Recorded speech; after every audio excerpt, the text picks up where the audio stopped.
Well, the big final this Friday night, 7:35, Otago taking on North Harbour, the playoff for 8th and 9th, so I'm being facetious there. It's the championship final, Otago against North Harbour. The really interesting twist in the tale of this particular yarn for Cory Brown and his merry men in blue and gold is the fact that they have recalled the old warhorse, the old dog off the farm in Maniatoto, Andrew Hore, for a bit of a comeback. Pat Britton, what did you make of this when you heard of that? Well, he's still playing. Yeah, for the Maniatoto Maggots. Yeah, so he's still, you know, obviously in somewhat practice. Obviously, the level he's playing at is a bit different from perhaps the level he's used to. But I think it's pretty amazing. I think we've got some B-roll, as they say in the television word, of him practicing this week, which we might be able to get to shortly.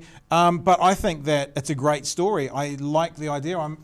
It's like the Beaver story, but one lot elevated. You know, he'll hopefully come in. You know, I'm thinking maybe there'll be an injury in the first 5 minutes. He'll play the whole game and he'll win it for Otago. Well, of course, he's come in as cover, and this is an interesting scenario as to how this has evolved. Of course, Liam Coltman, who's been on the fringe of All Black selection in times gone by, has rediscovered some form in the last couple of seasons. He's been given the call up to the All Black side to go on the end of year tour, which means that Cory Brown can't call on his services. He's none too happy about that either.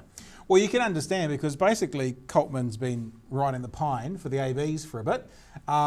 Good success. Who wouldn't want to do that? But yeah, I'm a bit confused as to why some of those All Blacks who haven't played for a few weeks or have been on the reserve bench aren't in the finals this weekend. I see it as a bit of a hit out, a bit of a run, you know, stretch the legs, but the All Blacks seem to have taken all of their reserves and squad members and gone, nah, you can't have them. Well, some people do argue the fact that all rugby in New Zealand is there to serve the greater good, the higher church, which is, of course, the All Blacks, and this is one of those situations where the par bear Steve Hansen has basically said, look, that's fine that you know he's been your rock for this year. He's played well for you, but his form has gotten him into this particular side. We need X amount of time for these guys to get ready. There's a whole bunch of things to consider, travel not the least of which. And I'm sorry, but you're just going to have to lump it.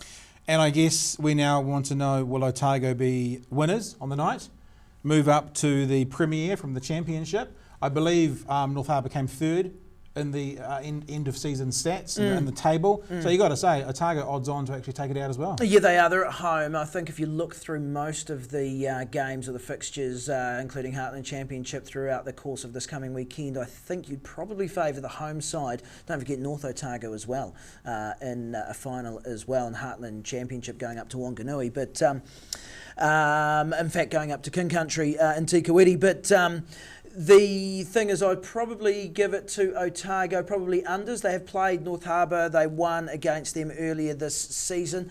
North Harbour certainly a good side, a lot of exciting young players in there. The likes of Warren Gatlin's son is in there. Walter Little's son's in there. Yep. Former Kiwi skipper Hugh McGann's son's in there. They've got some good pedigree in that North Harbour side. Well, good luck, and I guess it means it's direct elevation, isn't it? There's now not a playoff against the bottom of the Premiership. They go straight into the Premiership. They'll go up. And someone comes straight down who finished last. That's exactly right. So good luck, Otago. Go the boys.